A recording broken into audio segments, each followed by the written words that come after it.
बिस्मिल्लाहिर्रहमानिर्रहीम अस्सलाम वालेकुम, welcome back to my channel. तो आज जो है बनाने जा रही हूँ मैं चिकन रोस्ट मसाला करी बना रही हूँ, जो कि बहुत ही डिफरेंट रेसिपी है, बहुत मज़ेदार भी बनेगी ये। तो सबसे पहले मैंने क्या किया था, मैंने चिकन लिया था। अब मैं इसके अंदर शामिल कर दूँगी लहसुन और अदरक की पेस्ट, साथ में मैंने इसके शामिल कर दिया दही। उसके बाद इसके अंदर मसाले शामिल करूँगी, जिससे मैंने सबसे पहले शामिल किया था ये गरम मसाले का पाउडर। उसके बाद इसका शामिल किया यहाँ पर हल्दी का पाउडर, साथ में मैं इसका शामिल करूँगी कश्मीरी लाल मिर्च का पाउडर डालेंगे। ठीक है, ये मैं कश्मीरी लाल मिर्च का पाउडर डाल रही हूँ। साथ में मैंने इसके अंदर नमक वो शामिल किया, बेसिक मसाले शामिल कर दिए मैंने इसके अंदर सिर्फ।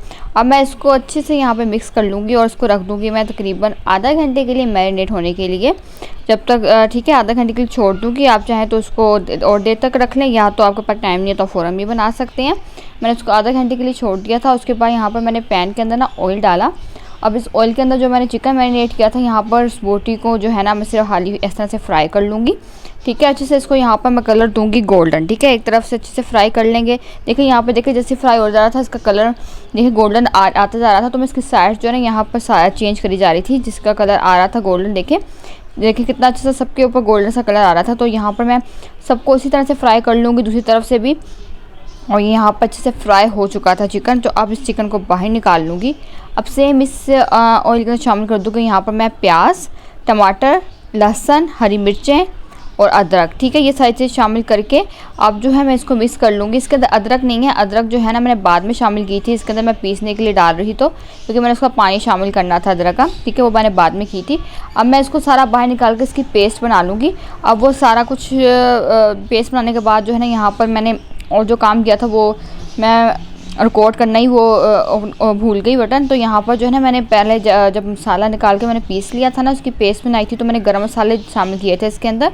उस सारे गरम मसाले जो होते हैं, ठीक है, जिसमें ज़ीरा, काली मिर्चें, लौंगे, बड़ी इलायची, दालचीनी, ये शामिल करने के बाद फिर मैंने ये पेस्ट बनाई थी वो शामिल की। उसके बाद जो बेसिक जितने भी मसाले होते हैं इसके अंदर जो मैंने चिकन में शामिल किए थे, इसमें नमक, मिर्च और हल्दी पाउडर था और धनिया पाउडर। ठीक है, ये मैंने ये शामिल किया था इसके अंदर। और यहाँ पे जो है ना मैंने क्या किया था, गरम मसाले का पाउडर नहीं डाला था सिर्फ, बाकी नमक, मिर्च, हल्दी, धनिया पाउडर डाला था मैंने। और जो दही बचा था ना चिकन का, वो भी मैंने इसके अंदर शामिल कर दिया था ताकि दही ज़ाया ना जाए, वो भी सारा डाल दिया था। पकने के लिए रख दिया था 10 मिनट के लिए। उसके बाद जब पक के अच्छे से तैयार हो गया ये मसाला 10 मिनट, ताकि मसालों का दूसरा जो है कच्चापन वो भी ख़त्म हो जाए, तो मैंने इसके अंदर जो चिकन फ्राई किया था वो शामिल कर दूँगी और अच्छे से इसको मैं भूनूँगी। ठीक है, अगर कि 5 से 8 मिनट तक आपने इसको अच्छे से यहाँ पर भूनना है। अब ये देखें यहाँ पर अच्छे से मैं इसको भून रही थी। अब इसका जो है ना मैंने भून लिया था मैंने, सॉरी। अब जो है मैंने करी करनी है यहाँ पर। तो करी के लिए यहाँ पर मैंने थोड़ा सा पानी डाला है, ठीक है, ताकि थोड़ी सी ग्रेवी सी और सी करी सी बने। तो 2 मिनट तक इसको मैं पका लूँगी, ज़्यादा पकाने की ज़रूरत भी नहीं है इसको, बस जल्दी से इसका बॉयल आ जाएगा, तब तक मैंने इसको पका लिया।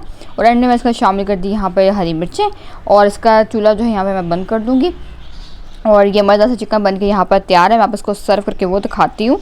ये देखें यहाँ पर मैंने कर दिया था, इसको सर्व कर दिया था। ये कितना मज़ेदार सा अच्छा सा लग रहा है, बहुत ही मज़ेदार भी बना था। डिफरेंट रेसिपी है, टेस्ट भी इसका डिफरेंट है, तो एक बार ज़रूर ट्राई कीजिए, आपको पता चलेगा इसके टेस्ट का भी।